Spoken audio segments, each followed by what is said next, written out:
శోభా తెలుగు టీవీకి స్వాగతం. బులెటిన్ల ముందుగా హెడ్లైన్స్.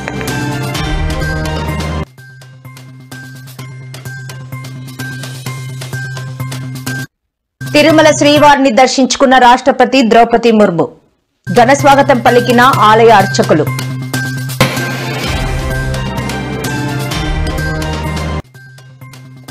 తెలంగాణ ప్రవాసికులకు కాంగ్రెస్ ప్రభుత్వం అండగా ఉంటుందని హామీ ఇచ్చిన మంత్రి పొన్నం ప్రభాకర్.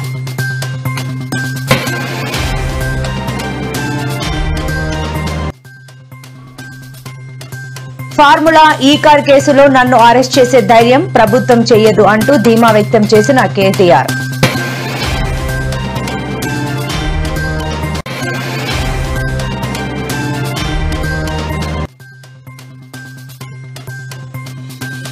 రాజమౌళిని జైల్లో పెట్టాలి, ఆయన సినిమాను అందరూ బహిష్కరించాలి అంటూ డిమాండ్ చేసిన రాజాసింగ్.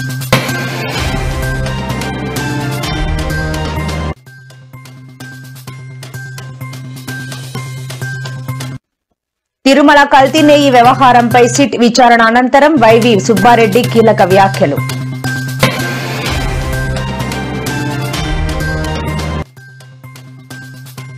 అన్నపూర్ణ రామానాయుడు స్టూడియోలకు షాక్ ఇచ్చిన జీహెచ్ఎంసీ అధికారులు. ఎన్టీఆర్ జిల్లా తిరువూరు నియోజకవర్గం విసన్నపేటలోని వికాస్ కాలేజీలో ఇద్దరు విద్యార్థులను చితకబాదిన అధ్యాపకుడు. ఇంటర్ ఫస్ట్ ఇయర్ చదువుతున్న ఇద్దరు విద్యార్థినిలను వాష్రూమ్ కి వెళ్లారన్న కారణంతో కరెంటు వైర్తో కొట్టిన వైస్ ప్రిన్సిపాల్ గువ్వల శ్రీనివాసరెడ్డి. సంఘటన నిన్న జరిగినప్పటికీ నేడు ఆలస్యంగా వెలుగులోకి వచ్చిన విషయం. అధ్యాపకుడి దాడిలో స్పృహ తప్పి పడిపోయిన విద్యార్థినిలు ఆటోలో తీసుకెళ్లి ఒక ప్రైవేట్ హాస్పిటల్లో వైద్యం చికిత్సను అందించిన కాలేజీ యాజమాన్యం. విషయం తెలుసుకున్న తల్లిదండ్రులు కాలేజీకి చేరుకొని యాజమాన్యాన్ని నిలదీసిన వైనం. మేము పొద్దున్నే మార్నింగ్ స్టడీకి వచ్చాను సార్. వచ్చి ఒక పీరియడ్ అయిపోయింది, ఇంకో పీరియడ్ ఉంది. ఆ టైంలో నాకు వాష్రూమ్ వచ్చిందని నేను మా ఫ్రెండ్ వెళ్ళి అడిగాము. ట్యూటర్ని అడిగితే ట్యూటర్ నేను పంపిను అని తిట్టారు. తిట్టిన తర్వాత వచ్చి అరగంట కూర్చున్నాను. అరగంట ఆపుకున్నాను వాష్రూమ్. నేను అరగంట ఆపుకున్న తర్వాత కూడా వెళ్ళి అడిగితే పంపినని అన్నారు. నాకు అర్జెంట్ వచ్చి నేను వెళ్ళి వాష్రూమ్కి వెళ్ళి అలా నేను మా ఫ్రెండ్ మెట్లు దిగుతుంటే మా కోసం మేడం పంపించారు. పంపించి వచ్చిన తర్వాత బయట నుంచోబెట్టి ఎవరిని అడిగి వెళ్ళారు మీరు అని అడిగి ఇక్కడికి తీసుకొచ్చి గోసారి దగ్గర తీసుకొచ్చారు. గోసారి ఏమో ఏం అడగకుండా కొట్టారు. ఇద్దరు ముగ్గురిని కొట్టారు. కేబుల్ వైర్ పెట్టి కొట్టారు. మేము వాష్రూమ్కి వెళ్ళామని చెప్తే ఆయన 6 ముందులే చూసుకోవాలి, అవన్నీ వచ్చే ముందులే చూసుకోవాలి, ఇప్పుడు ఎవరిని అడిగి వెళ్ళారు అని మా మీద ఇంకా సీరియస్ అయ్యి బాగా కొట్టారు. మేము ఎడుతున్నామని మళ్ళీ మేము కొట్టడానికి మీదకి వచ్చారు.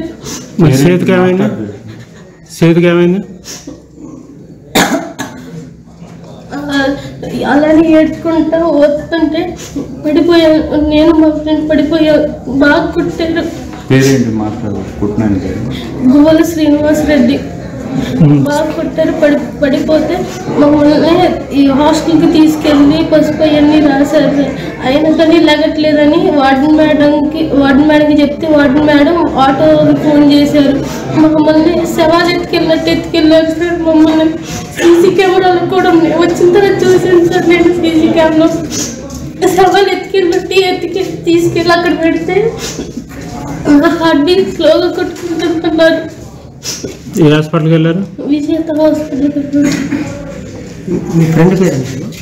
మేరీ గాయత్రి. మీ వార్డెన్ గారు ఎవరు? రాణి మేడం. అన్నమయ్య జిల్లా బి కొత్తకోట పట్టణంలో స్థానిక బెంగళూరు రోడ్డులోని సర్వే నెంబర్ 325-1లో అక్రమ నిర్మాణాలు, నామమాత్రపు నోటీసులు జారీ చేసి చేతులు దులుపుకున్న మున్సిపల్ అధికారులు. సామాన్యులపై పిచ్చుకపై బ్రహ్మాస్త్రం అన్నట్టు వ్యవహరించే టౌన్ ప్లానింగ్ నిద్రమత్తులో ఉన్నారా? 20 రోజుల నుంచి అక్రమంగా నిర్మాణాలు చేపడుతున్నా ఎందుకు పట్టించుకోవడం లేదు? ఇందులోని ఆంతర్యం ఏమిటి? నోటీసులు జారీ చేసిన తర్వాత నిర్మాణం చేపట్టిన వారు ఇచ్చిన డాక్యుమెంట్ సరైనవి కానందున రెండో నోటీసు ఇచ్చామని మాట మార్చిన మున్సిపల్ కమిషనర్ పల్లవి. నోటీసులు జారీ చేసిన అక్రమ నిర్మాణాలు చేపట్టి దుకాణాలు ఓపెన్ చేసిన అక్రమార్కులు. మధ్యతరగతి వారు పేదవాళ్ల ఇంటి నిర్మాణం చేపడితే హడావిడిగా వెళ్లి నిర్మాణం ఆపేసి హంగామా చేసే అధికారులు ప్రధాన రహదారి ఆనుకొని కోట్లు విలువ చేసే స్థలంలో అక్రమంగా ఎటువంటి అనుమతులు లేకుండా నిర్మాణం చేపట్టినా ఆపకపోవడంపై డబ్బు పలుకుబడి రాజకీయ అండదండలు ఉన్న వారిపై ఎటువంటి చర్యలు ఉండవని పట్టణంలో పలువురు ప్రజలు సామాన్యులకు ఒక న్యాయం, ఆర్థికంగా ఉన్న వారికి మరొక న్యాయం అంటూ ఆందోళన వ్యక్తం చేస్తున్నారు. బెంగళూరు రోడ్లో షెడ్లు నిర్మించుకుంటానని మాకు తెలిసి వచ్చింది. మేమంతా పోయి స్టాప్ చేసినాం. దాన్ని స్టాప్ చేసినప్పుడు వాళ్ళు అప్పుడు ఆపున్నారు. ఆ తర్వాత కన్స్ట్రక్షన్ చేసుకుంటా ఉన్నారు. మేమైతే ఎటువంటి పర్మిషన్స్ వారికి ఇవ్వలేదు అక్కడ షెడ్లు నిర్మించుకోవడానికి. ఆ తర్వాత మేము నోటీసులు కూడా ఇష్యూ చేస్తాము. ఫస్ట్ నోటీస్ ఇష్యూ చేసాము. దాని మీదట వాళ్ళ దగ్గర ఉండే డాక్యుమెంట్స్ అవన్నీ తీసుకొని వచ్చి ఇచ్చినారు. కానీ అది సక్రమంగా లేదనేసి మళ్ళీ రెండో నోటీస్ కూడా ఇష్యూ చేస్తున్నాము. ఆ తర్వాత వాళ్ళు దాని మీదట ఫర్దర్గా వాళ్ళ దగ్గర ఉండే డాక్యుమెంట్స్ అవన్నీ తీసుకొచ్చి ఇచ్చినారు. దీనిపైన మా ఆర్టీ గారికి కూడా రిపోర్టు రాయడం జరిగింది, ఏమేమి జరిగిందో అవన్నీను. ఆ తర్వాత మా ఎంఎస్ వాళ్ళ డాక్యుమెంట్స్ వీళ్ళ డాక్యుమెంట్స్ రెండు తీసుకొని మా ఎంఎస్సి గారికి లీగల్ ఒపీనియన్కి పంపించినాము. దాని ద్వారా మా హెడ్ ఆఫ్ డిపార్ట్మెంట్ నుండి ఏమైతే వస్తుందో ఇన్స్ట్రక్షన్స్, తర్వాత మా ఎంఎస్సి గారు ఏమి ఒపీనియన్ ఇస్తారో ఫర్దర్గా దాన్ని బట్టి మేము ఇప్పుడు కన్స్ట్రక్షన్ కంటిన్యూ అవుతుంది మేడం, దానిపైన మీరు ఏమైనా చర్యలు తీసుకుంటారు? అదే ఫస్ట్ నోటీస్ ఇచ్చాము, సెకండ్ నోటీస్ ఇచ్చాము. ఇప్పుడు కంటిన్యూ జరుగుతుంది కదా మేడం, దానికోసమే నోటీసులు అయితే ఇష్యూ చేస్తున్నాము. పోయి ఆపుతాము, మేము పోయినప్పుడు ఆగుతారు, మళ్ళీ తర్వాత కంటిన్యూ చేస్తారు. పోలీస్ డిపార్ట్మెంట్ దగ్గర ఉండి మరి వాళ్ళని ఇంటర్ఫీర్ అవ్వదు, మేము వాళ్ళు అంతా కలిసిపోయినందుకు వాళ్ళని ఇంటర్ఫీర్ కాదని కోర్టు నుండినే ఆర్డర్స్ వచ్చినాయి. అది తీసుకొని వచ్చి మాకు నిన్న ఇచ్చినారు. నేను అది కూడా మా ఎంఎస్సి గారికి పంపించినాను.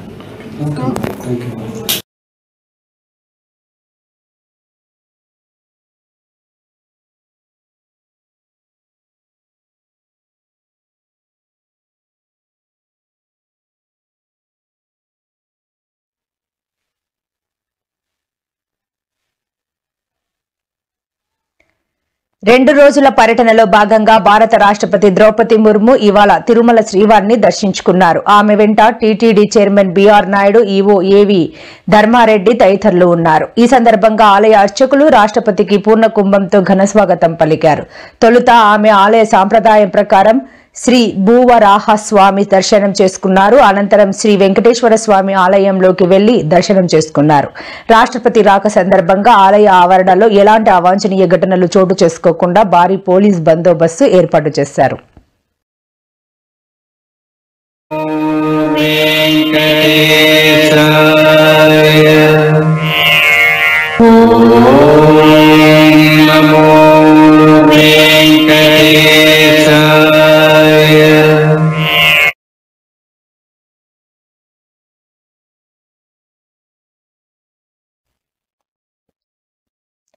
గల్ఫ్ దేశాల్లో ఉన్న తెలంగాణ ప్రవాసకులకు ప్రభుత్వం అన్ని రకాలుగా అండగా ఉంటుందన్న మంత్రి పొన్నం ప్రభాకర్ ఎన్నికలకు ముందు చెప్పినట్లు ప్రజాపాలన ప్రభుత్వంలో గల్ఫ్ సంక్షేమం కోసం ప్రత్యేక కార్యక్రమాలు తీసుకున్నామని, వారి పిల్లల విద్య కోసం ప్రత్యేక సీట్లు కేటాయించినట్లు పేర్కొన్నారు.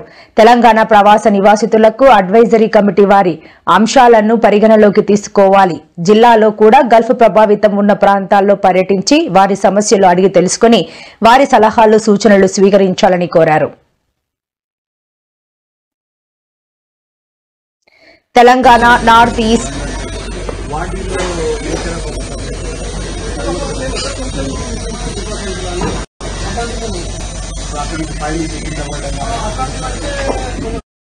ఇండియా కనెక్ట్ వేడుక ప్రారంభోత్సవంలో రాష్ట్ర గవర్నర్ జిష్ణుదేవ్ వర్మ, గవర్నర్ సతీమణి సుధా దేవ్ వర్మ, త్రిపుర గవర్నర్ నల్లు ఇంద్రసేనారెడ్డితో కలిసి ముఖ్యమంత్రి రేవంత్ రెడ్డి పాల్గొన్నారు. సందర్భంగా ముఖ్యమంత్రి రేవంత్ రెడ్డి మాట్లాడుతూ దేశంలో మొట్టమొదటి నార్త్ ఈస్ట్ అనుబంధ కేంద్రాన్ని తెలంగాణ ఫ్యూచర్ సిటీలో ఏర్పాటు చేసే ప్రణాళికలను విజయవంతంగా ముందుకు తీసుకెళ్లడానికి గవర్నర్ జిష్ణుదేవ్ శర్మ నాయకత్వం వహించాలని కోరారు. కేంద్ర ప్రభుత్వ ఈశాన్య ప్రాంత అభివృద్ధి మంత్రిత్వ శాఖతో పాటు 8 రాష్ట్రాలతో కలిసి సమిష్టిగా పనిచేయడానికి తెలంగాణ ప్రభుత్వం ఎల్లప్పుడూ సిద్ధంగా ఉంటుందని చెప్పారు.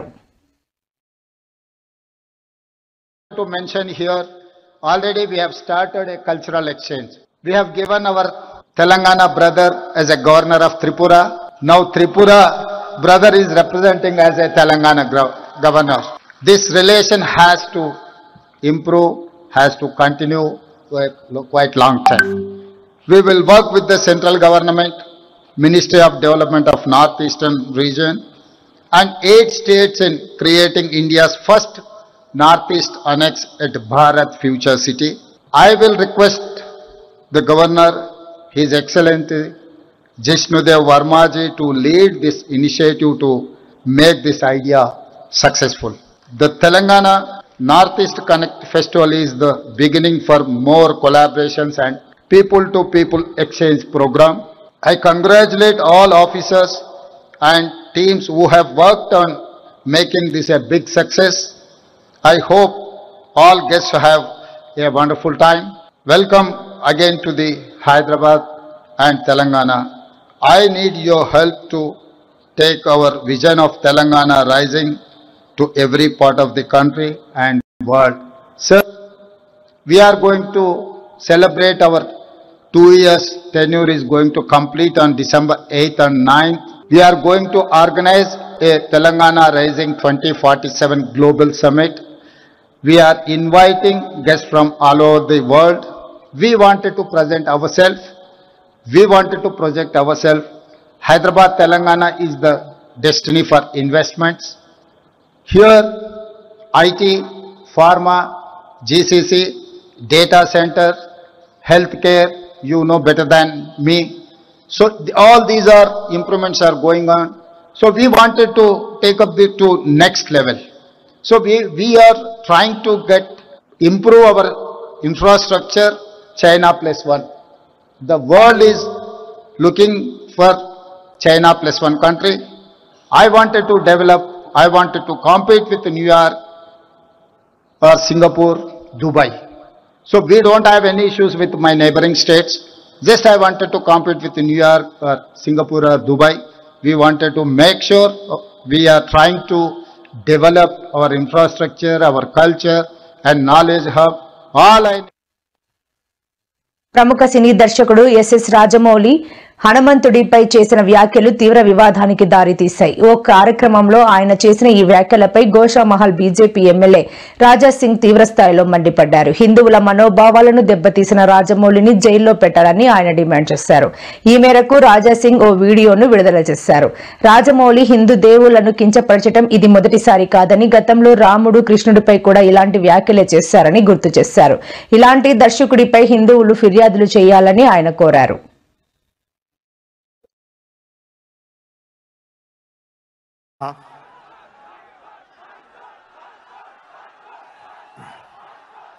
నాకు దేవుడి మీద పెద్ద నమ్మకం లేదండి. నాన్నగారు వచ్చి ఇందాక హనుమ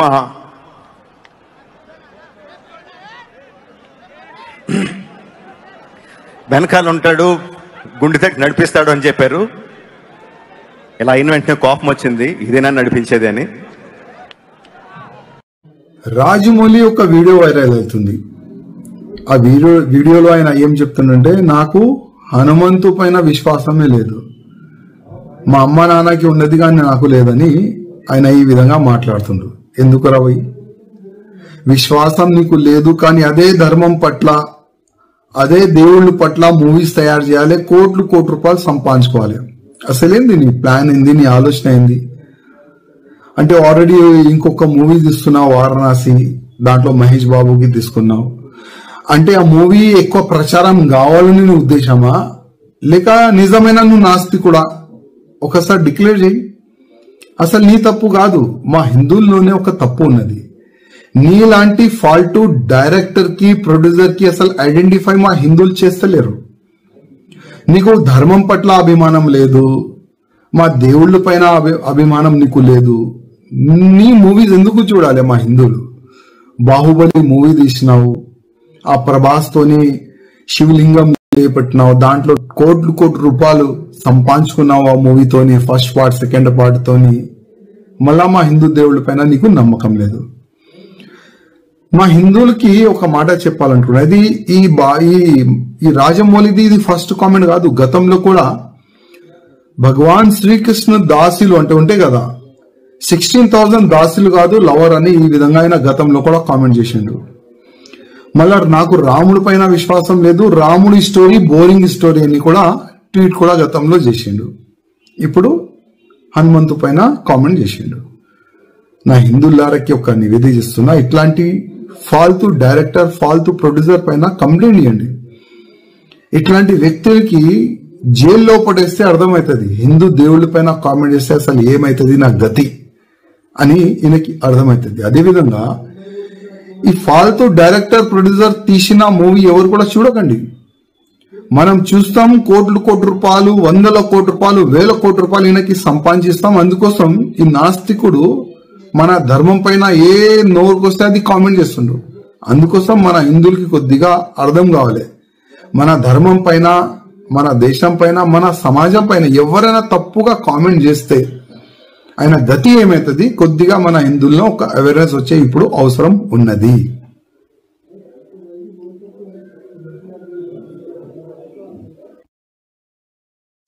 ఫార్ములా ఈ కార్ కేసులో మాజీ మంత్రి, భారత రాష్ట్ర సమితి కార్యనిర్వాహక అధ్యక్షులు కేటీఆర్ ప్రాసిక్యూషన్ కు గవర్నర్ జిష్ణుదేవ్ వర్మ అనుమతించిన విషయం తెలిసిందే. దీనిపై కేటీఆర్ స్పందించారు. చట్టం తన పని తాను చేసుకుపోతోందని స్పష్టం చేశారు. ఈ కేసులో ఏమీ లేదన్న విషయం అందరికీ తెలుసు. నన్ను అరెస్ట్ చేసే ధైర్యం ప్రభుత్వం చేయదు. పార్టీ మారిన ఎమ్మెల్యేలపై అనర్హత వేటు పడితే పరువు పోతుందని రాజీనామాకు అవకాశం ఇస్తున్నారు. దానం నాగేందర్ తో రాజీనామా చేయిస్తారు. సాంకేతిక సాకులతో కడియం శ్రీహరిని కాపాడే అవకాశం ఉందేమోనని చూస్తున్నారు అని కేటీఆర్ అన్నారు. నేను చెప్తా ఉన్నా, ఈ ప్రభుత్వం దిగిపోయినాక కూడా ముమ్మాటికి దీని మీద ఎంక్వైరీలు జరుగుతాయి, దీనిలో బాధ్యులను పట్టుకోవడం జరుగుతుంది.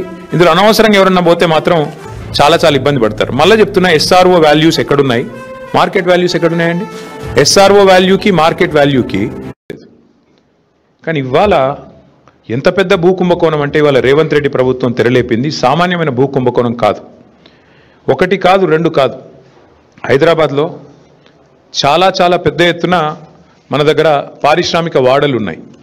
ఉదాహరణకి హైదరాబాద్ నడిబొడ్డున అజామాబాద్ ఇండస్ట్రియల్ ఏరియా ఉంటుంది, పక్కనే అమెరికాలోని కెంటకీలో 14 మందిని బలికొన్న కార్గో విమాన ప్రమాదంపై మిస్టరీ వీడింది. టేకాఫ్ సమయంలో విమానం ఇంజిన్ విడిపోవడం వల్లే ఈ ఘోర దుర్ఘటన జరిగినట్లు దర్యాప్తు బృందం తెలిపింది. మంటలతో కూడిన ఇంజిన్ విమానం నుంచి ఊడిపడుతున్న దృశ్యాలను అధికారులు విడుదల చేయగా అవి సోషల్ మీడియాలో వైరల్ గా మారాయి. విమానం భూమికి కేవలం 30 అడుగుల ఎత్తులో ఉన్నప్పుడు దాని ఎడమ రెక్క భాగంలోని ఇంజిన్ నుంచి మంటలు చెలరేగి కాసేపటికే అది విమానం నుంచి విడిపోయి కింద పడిపోయింది. ఇందుకు సంబంధించిన సీసీటీవీ దృశ్యాలను దర్యాప్తు అధికారులు విడుదల చేశారు.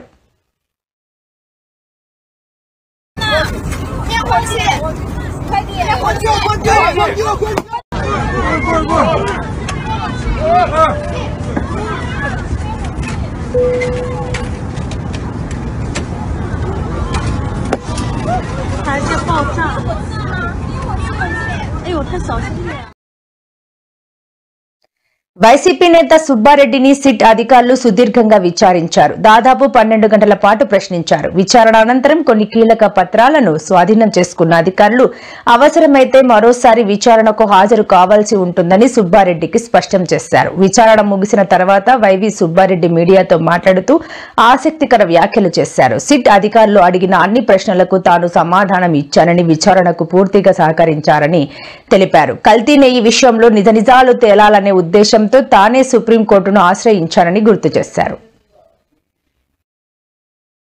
ఎంక్వైరీకి సంబంధించి వివిధ విషయాలు వాళ్ళు నన్ను క్లారిఫికేషన్స్ అడిగారు. వాళ్ళు అడిగిన వాటి అన్నిటికి కూడా నేను ఉన్నట్టు. హైదరాబాద్ లో ఉన్న ప్రముఖ చిత్ర నిర్మాణ సంస్థలు అన్నపూర్ణ స్టూడియో, రామానాయుడు స్టూడియోలకు జీహెచ్ఎంసీ అధికారులు షాక్ ఇచ్చారు. వ్యాపార విస్తీర్ణాన్ని తక్కువగా చూపించి సంవత్సరాలుగా ట్రేడ్ లైసెన్స్ ఫీజులు భారీగా ఎగవేతలు పాల్పడుతున్నట్లు బల్దియా అధికారులు గుర్తించారు. తాజా డేటా ప్రకారం 11.52 లక్షల ఫీజు చెల్లించవలసిన అన్నపూర్ణ స్టూడియో కేవలం 49,000 రూపాయలు మాత్రమే చెల్లిస్తున్నట్లు తేలింది. అలాగే 1.92 లక్షలు చెల్లించాల్సిన రామానాయుడు స్టూడియోస్ కేవలం 1900 మాత్రమే చెల్లిస్తున్న విషయం వెలుగులోకి వచ్చింది. దీనిపై జీహెచ్ఎంసీ ప్రత్యేక దర్యాప్తు నిర్వహించి ఇరు స్టూడియోలకు పూర్తి స్థాయి ట్రేడ్ లైసెన్స్ ఫీజులను తక్షణమే చెల్లించాలని నోటీసులు జారీ చేసింది.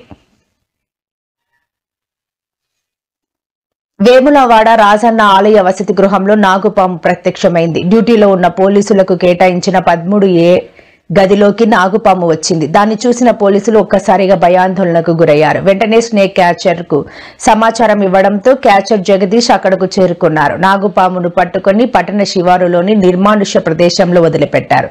వసతి గృహంలోకి నాగుపాము రావడం కలకలం రేపుతోంది. పాము రావడం పట్ల భక్తులు ఆందోళన చెందుతున్నారు.